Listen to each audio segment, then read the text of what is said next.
Assalamualaikum warahmatullahi wabarakatuh. Selamat pagi semuanya. Hari ini kita akan membahas tentang Statement of Financial Position and Statement of Cash Flow, yaitu biasa kalian kenal dengan laporan posisi keuangan dan juga laporan arus kas. Adapun topik yang akan kita bahas itu ada 4. Yang pertama terkait dengan pengertian, kegunaan, keterbatasan, dan juga elemen dari laporan posisi keuangan. Kemudian yang kedua, penyusunan dan pengklasifikasian dari laporan posisi keuangan. Yang ketiga, format dan juga tujuan nanti dari laporan arus kas. Dan yang keempat, informasi-informasi tambahan terkait laporan posisi keuangan dan juga laporan arus kas. Oke, apa itu laporan posisi keuangan? Laporan posisi keuangan merupakan laporan yang berisi tentang aset, liabilitas, dan juga ekuitas pada tanggal tertentu. Kemudian memberikan informasi tentang sumber daya, kewajiban kepada kreditor, dan juga ekuitas pada sumber daya bersih. Kemudian yang ketiga akan membantu memperkirakan jumlah, waktu, dan juga ketidakpastian arus kas di masa depan. Oke, sekarang kita bahas kegunaan dari laporan posisi keuangan. Yang pertama, mengevaluasi struktur pendanaan. Seperti kita ketahui, dalam laporan posisi keuangan, kita bisa melihat posisi aset, liabilitas, dan juga ekuitas. Nah, dari situ kita bisa lihat proporsinya, berapa persentase dari liabilitas dan berapa persentase pendanaan dari ekuitas. Kemudian yang kedua, menganalisis likuiditas. Seperti kita ketahui, likuiditas itu adalah kemampuan perusahaan dalam membayar hutang jangka pendeknya. Jadi nanti di situ kita bisa melihat berapa posisi current asset atau aset lancar, apakah bisa memenuhi kewajiban lancarnya atau liabilitas lancar. Kemudian yang ketiga, kita menganalisis solvabilitas. Solvabilitas itu adalah kemampuan perusahaan untuk membayar hutang jangka panjang. Nah, di situ bisa kita lihat apakah perusahaan mampu membayar hutang jangka panjang pada saat jatuh tempo. Kemudian yang ketiga, kita akan menilai fleksibilitas keuangan. Nah, di mana fleksibilitas keuangan ini ketika perusahaan punya likuiditas dan solvabilitas yang bagus, ini akan berpengaruh pada fleksibilitas keuangan.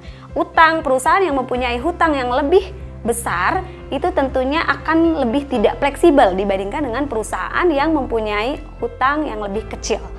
Kemudian keterbatasan dari laporan posisi keuangan. Yang pertama, terdapat beberapa pilihan pengukuran untuk aset tertentu yang tidak semuanya itu menggunakan nilai wajar, sehingga kurang mencerminkan nilai wajarnya. Kemudian yang kedua, untuk aset-aset tertentu yang sifatnya intangible asset atau aset tidak berwujud yang dihasilkan dari perusahaan gitu ya, dari dalam internal perusahaan itu sendiri dan sulit diukur, itu tidak bisa kita klaim sebagai intangible asset. Kemudian yang ketiga, laporan posisi keuangan ini menggunakan judgement dan juga estimasi. Contohnya apa? Contohnya pada saat kita menentukan masa manfaat dari aset. Kemudian selanjutnya terdapat beberapa rekayasa terkait dengan off balance sheet gitu ya. Misalnya untuk sewa itu tidak terlihat di dalam neraca atau laporan posisi keuangan. Oke, tadi sudah dibahas sepintas ya terkait dengan elemen. Jadi elemen dari laporan posisi keuangan itu ada 3. Yang pertama ada aset, kemudian yang kedua ada liability, dan yang ketiga ada equity. Nah, apa itu aset? Aset itu adalah sumber daya yang dimiliki oleh entitas. Kemudian hasilnya sama, berasal dari kejadian masa lalu. Contoh, kita punya mesin sekarang, itu dibelinya tidak sekarang kan, dibelinya di kejadiannya di masa lalu. Kemudian yang ketiga, manfaat ekonomis di masa depan yang diharapkan mengalir ke dalam entitas. Jadi ketika kita punya aset, kita mengharapkan aset tersebut selanjutnya bisa dipakai untuk memproduksi barang yang kita punya. Kemudian yang kedua, liability. Liability ini adalah kewajiban saat ini pada suatu entitas, munculnya sama dari kejadian masa lalu. Nah, kemudian penyelesaiannya diharapkan dari hasil arus kas keluar gitu ya, dari sumber daya yang memang kita miliki sebagai manfaat ekonomis tadi. Kemudian yang ketiga, equity. Nah, equity ini kalau kita masih ingat tentang dasar akuntansi bahwa aset sama dengan liabilitas ditambah ekuitas. Berarti equity itu adalah aset dikurangi dengan liability. Oke, kita mulai di elemen yang pertama yaitu aset. Nah, aset ini terdiri dari 2, ada non-current asset dan ada current asset. Kita bahas yang pertama dulu, non-current asset. non-current asset itu elemen-elemennya ada long term investment, kemudian property, plant and equipment, intangible asset, dan juga other asset. Kita bahas yang pertama dulu terkait dengan long term investment atau investasi jangka panjang. Nah, investasi jangka panjang ini apa saja contohnya? Yang pertama, investasi jangka panjang ini bisa berupa saham, kemudian obligasi, ataupun wesel jangka panjang. Kemudian yang kedua, contohnya special funds atau dana khusus. Dana khusus ini bisa ditujukan untuk ekspansi misalnya. Kemudian yang ketiga itu adalah tangible asset yang sifatnya bukan operasional perusahaan. Contohnya apa? Contohnya land for speculation. Jadi kita membeli tanah tujuannya memang untuk spekulasi. Ketika harga tanah tersebut tinggi maka akan kita jual. Kemudian yang keempat ada investasi yang memang kita tujukan untuk bukan untuk anak perusahaan gitu ya. Nah, selanjutnya di sini investasi jangka panjang itu dibagi ke dalam 3 bagian.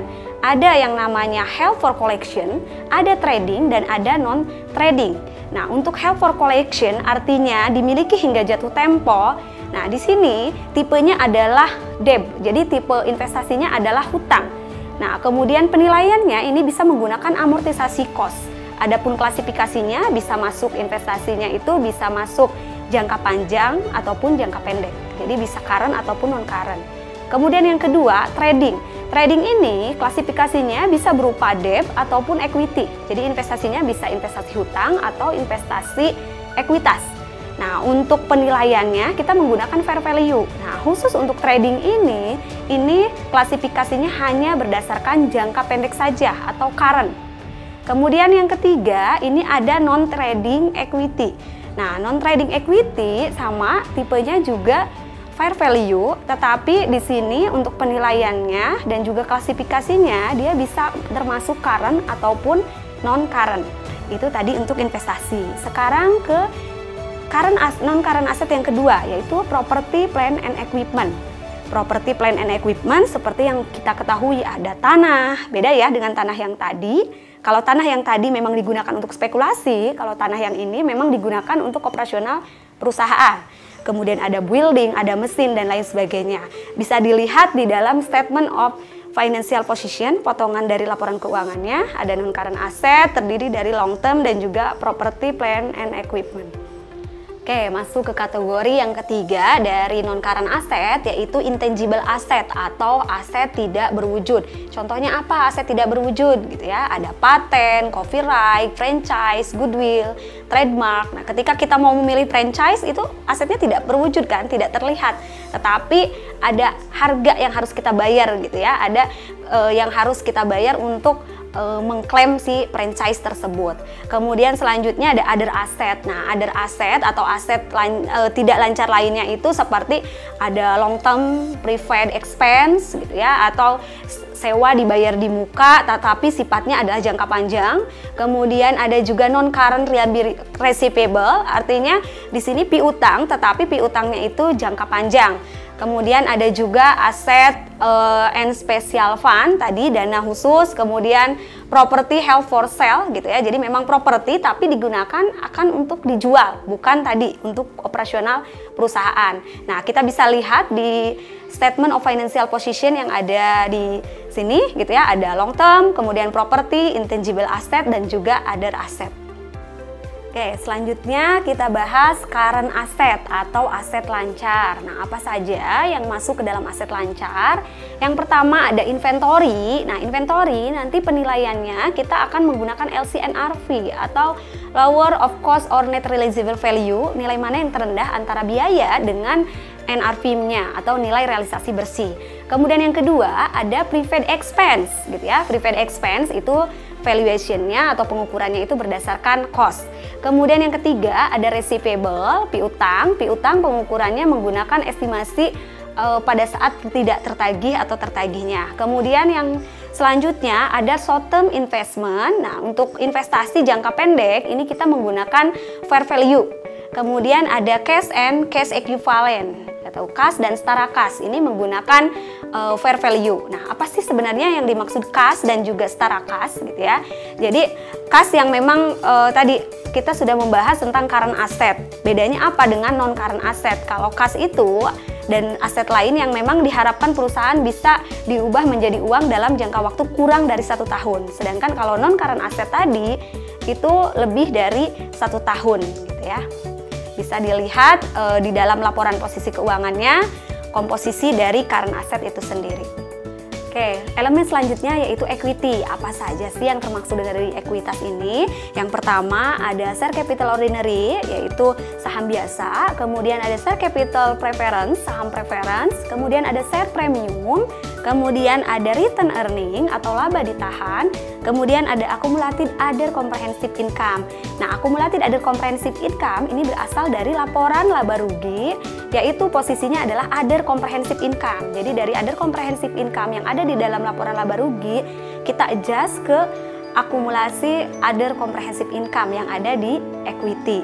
Nah, jangan lupa ketika ada share treasury gitu ya, saham yang dibeli kembali itu akan menjadi pengurang. Begitupun untuk dividen, itu juga sama akan menjadi pengurang dari equity.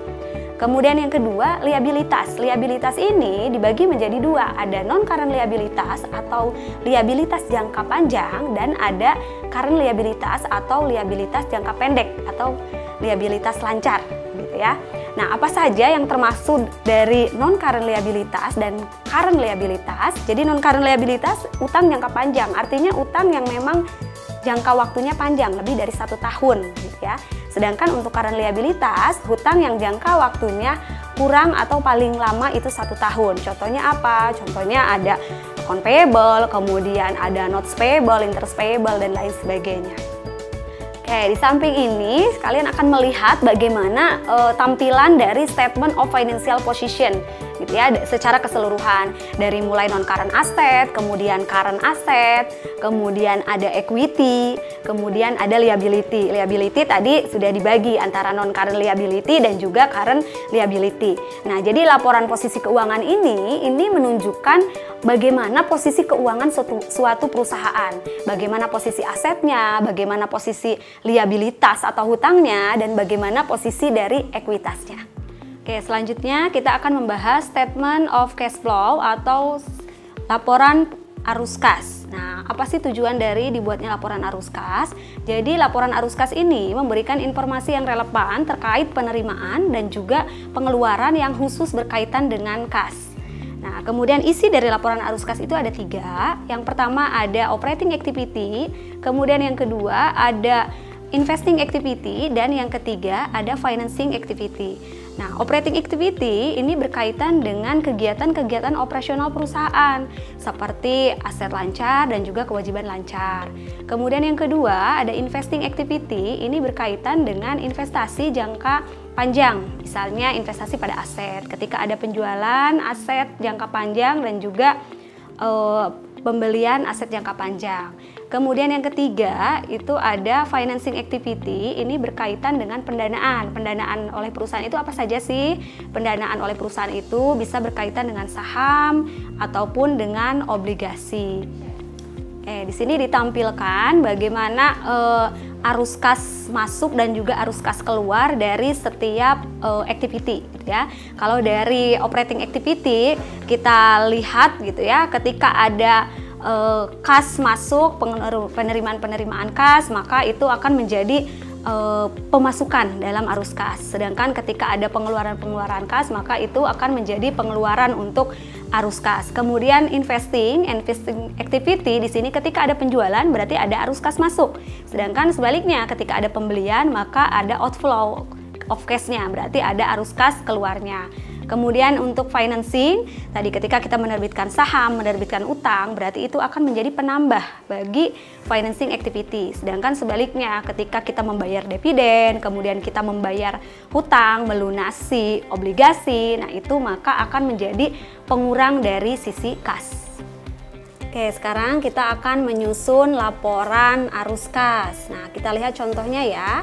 Pertama tanggal 1 Januari tahun 2019 ini adalah tahun pertama Telemarketing Incorporation ini beroperasi.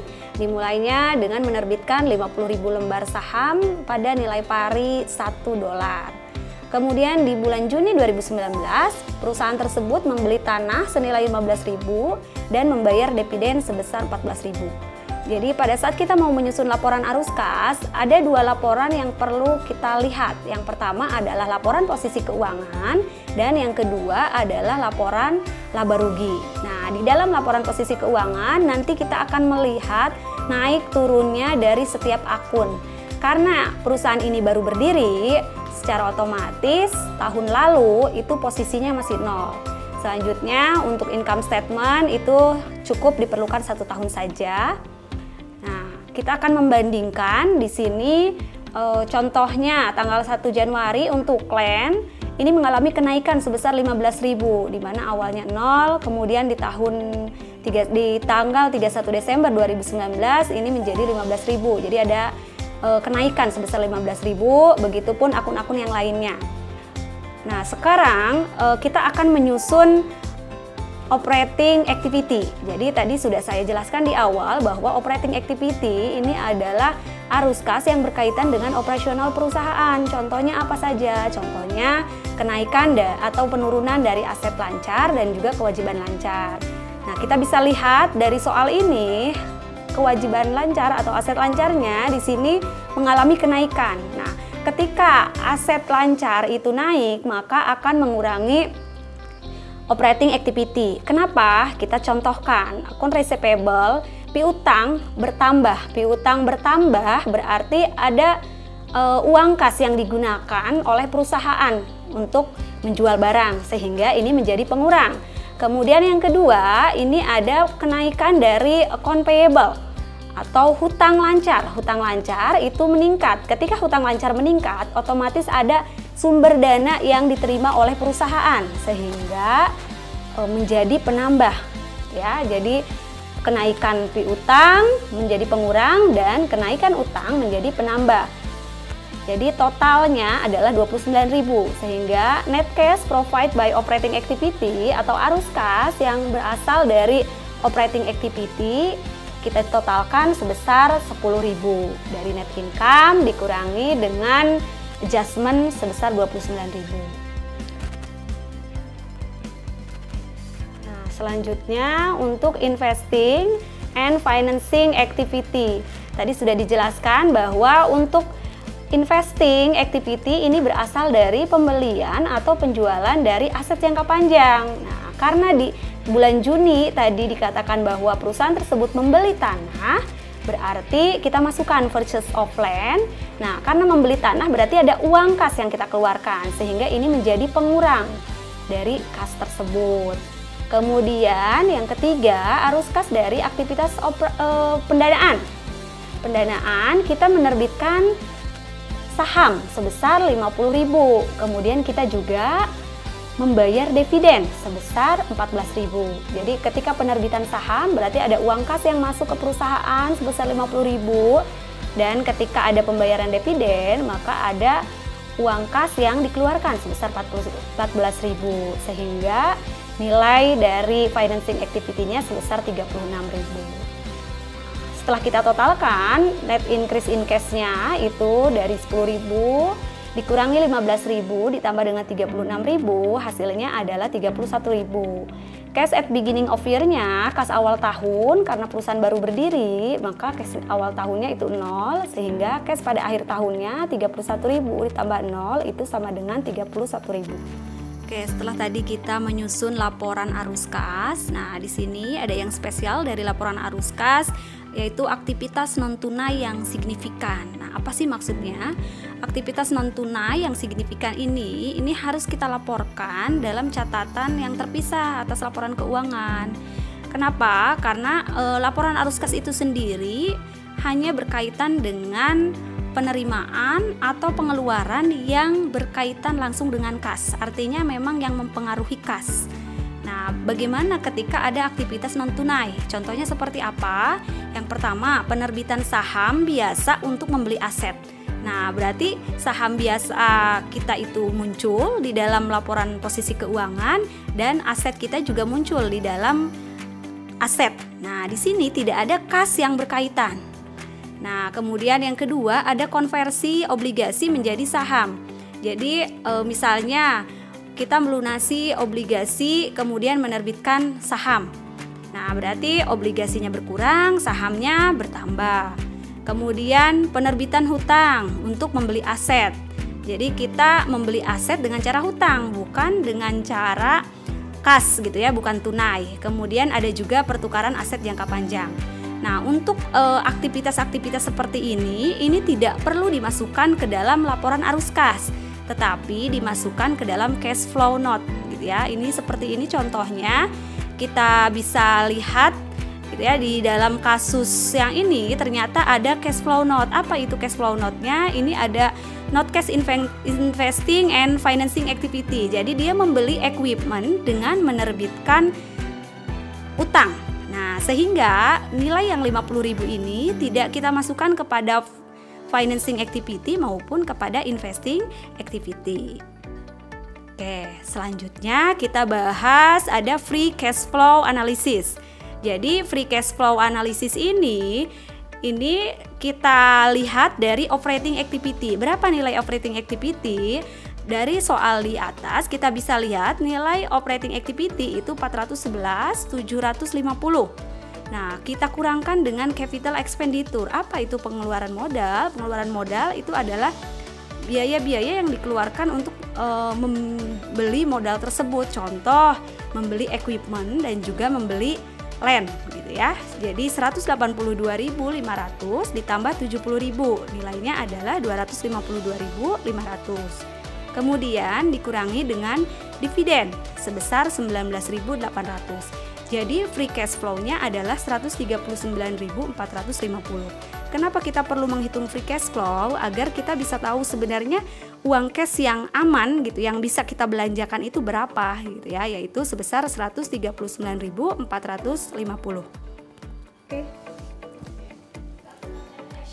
Oke, selanjutnya kita bahas notes to the financial statement atau catatan atas laporan keuangan. Nah, catatan atas laporan keuangan biasanya isinya terkait dengan kebijakan akuntansi gitu ya, kebijakan akuntansi terkait prinsip, dasar, konvensi, aturan dan juga praktek khusus yang memang diterapkan oleh perusahaan dalam menyiapkan dan juga menyajikan informasi keuangan.